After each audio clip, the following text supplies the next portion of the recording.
হয়, আজি যোৱা ২৭ তাৰিখে মই পদত্যাগ কৰিছিলোঁ আৰু আজি ইয়াতে অগপৰ কাৰ্যালয়ত আনুষ্ঠানিকভাৱে অসম গণ পৰিষদ দলত যোগদান কৰিছোঁ।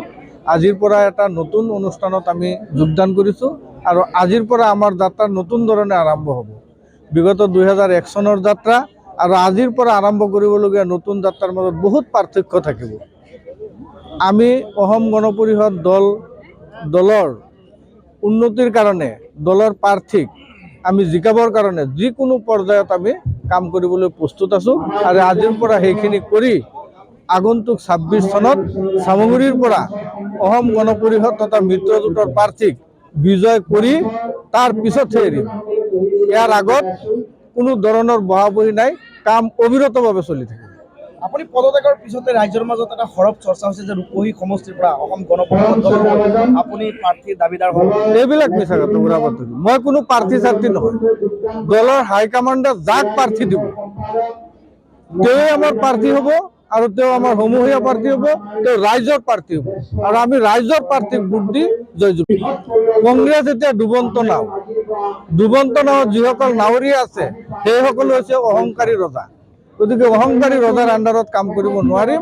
এতিয়া সুস্থ সবল পৰিৱেশত কাম কৰিবৰ কাৰণে ওলাই আহিছোঁ। মই প্ৰথমেই আজি আপোনালোকৰ যোগেদি গোটেই চামগুৰি তথা অসমবাসীলৈ ইংৰাজী নৱবৰ্ষৰ শুভেচ্ছা জনাইছোঁ, লগতে আগন্তুক ভোগালী বিহুৰ ওলগ জনাইছোঁ।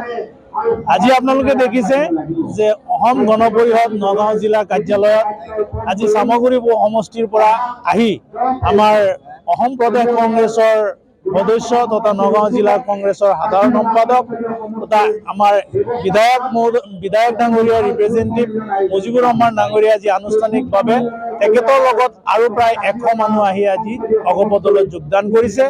মই চামগুৰি বিধান পৰিষদৰ সভাপতি হিচাপে মুজিবুৰ ৰহমান ডাঙৰীয়াকে প্ৰমুখ কৰি যিসকলে আজি যোগদান কৰিছে মই সকলোকে অসম গণ পৰিষদ দললৈ আদৰণি জনাইছোঁ আৰু তেওঁলোকৰ যোগদানে আগন্তুক দিনত অসম গণ পৰিষদ দল চামগুৰি বিধান সমষ্টিত শক্তিশালী হৈছে। আপোনালোকে এইটো লোকসভাতো দেখা পাব আৰু বিধানসভা যি ২৬ত বিধানসভা নিৰ্বাচন হ'ব সেই নিৰ্বাচনত নিশ্চয় ইয়াৰ ফল আপোনালোকে দেখা পাব। হয়, আজি যোৱা ২৭ তাৰিখে মই পদত্যাগ কৰিছিলোঁ আৰু আজি ইয়াতে অগপৰ কাৰ্যালয়ত আনুষ্ঠানিকভাৱে অসম গণ পৰিষদ দলত যোগদান কৰিছোঁ। আজিৰ পৰা এটা নতুন অনুষ্ঠানত আমি যোগদান কৰিছোঁ আৰু আজিৰ পৰা আমাৰ যাত্ৰা নতুন ধৰণে আৰম্ভ হ'ব। বিগত ২০০১ চনৰ যাত্ৰা আৰু আজিৰ পৰা আৰম্ভ কৰিবলগীয়া নতুন যাত্ৰাৰ মাজত বহুত পাৰ্থক্য থাকিব। আমি অসম গণ পৰিষদ দলৰ উন্নতিৰ কাৰণে দলৰ প্ৰাৰ্থীক আমি জিকাবৰ কাৰণে যিকোনো পৰ্যায়ত আমি কাম কৰিবলৈ প্ৰস্তুত আছোঁ আৰু আজিৰ পৰা সেইখিনি কৰি আগন্তুক ২৬ চনত চামগুৰিৰ পৰা অসম গণ পৰিষদ তথা মিত্ৰজোঁটৰ প্ৰাৰ্থীক বিজয় কৰি তাৰ পিছতহে এৰিম। ইয়াৰ আগত কোনো ধৰণৰ বহা-বহি নাই, কাম অবিৰতভাৱে চলি থাকে। আপুনি পদত্যাগৰ পিছতে ৰাইজৰ মাজত এটা সৰব চৰ্চা হৈছে যে ৰূপহী সমষ্টিৰ পৰা অসম গণ পৰিষদ দললৈ আপুনি প্ৰাৰ্থীৰ দাবীদাৰ হ'ল। এইবিলাক মিছা কথা, উৰা বাতৰি। মই কোনো প্ৰাৰ্থী-চাৰ্থী নহয়। দলৰ হাইকমাণ্ডে যাক প্ৰাৰ্থী দিব তেওঁৱে আমাৰ প্ৰাৰ্থী হ'ব আৰু তেওঁ আমাৰ সমূহীয়া প্ৰাৰ্থী হ'ব, তেওঁ ৰাইজৰ প্ৰাৰ্থী হ'ব আৰু আমি ৰাইজৰ প্ৰাৰ্থীক ভোট দি জয়যুক্ত। কংগ্ৰেছ এতিয়া ডুবন্ত নাৱত যিসকল নাৱৰীয়া আছে সেইসকল হৈছে অহংকাৰী ৰজা। গতিকে অহংকাৰী ৰজাৰ আণ্ডাৰত কাম কৰিব নোৱাৰিম। এতিয়া সুস্থ সবল পৰিৱেশত কাম কৰিবৰ কাৰণে ওলাই আহিছোঁ। মই প্ৰথমেই আজি আপোনালোকৰ যোগেদি গোটেই চামগুৰি তথা অসমবাসীলৈ ইংৰাজী নৱবৰ্ষৰ শুভেচ্ছা জনাইছোঁ, লগতে আগন্তুক ভোগালী বিহুৰ ওলগ জনাইছোঁ।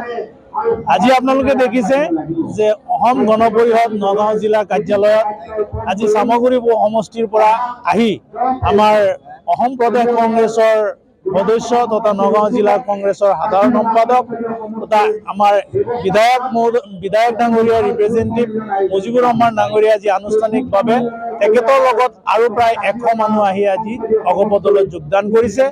মই চামগুৰি বিধান পৰিষদৰ সভাপতি হিচাপে মুজিবুৰ ৰহমান ডাঙৰীয়াকে প্ৰমুখ কৰি যিসকলে আজি যোগদান কৰিছে মই সকলোকে অসম গণ পৰিষদ দললৈ আদৰণি জনাইছোঁ আৰু তেওঁলোকৰ যোগদানে আগন্তুক দিনত অসম গণ পৰিষদ দল চামগুৰি বিধান সমষ্টিত শক্তিশালী হৈছে। আপোনালোকে এইটো লোকসভাতো দেখা পাব আৰু বিধানসভা যি 26ত বিধানসভা নিৰ্বাচন হ'ব, সেই নিৰ্বাচনত নিশ্চয় ইয়াৰ ফল আপোনালোকে দেখা পাব।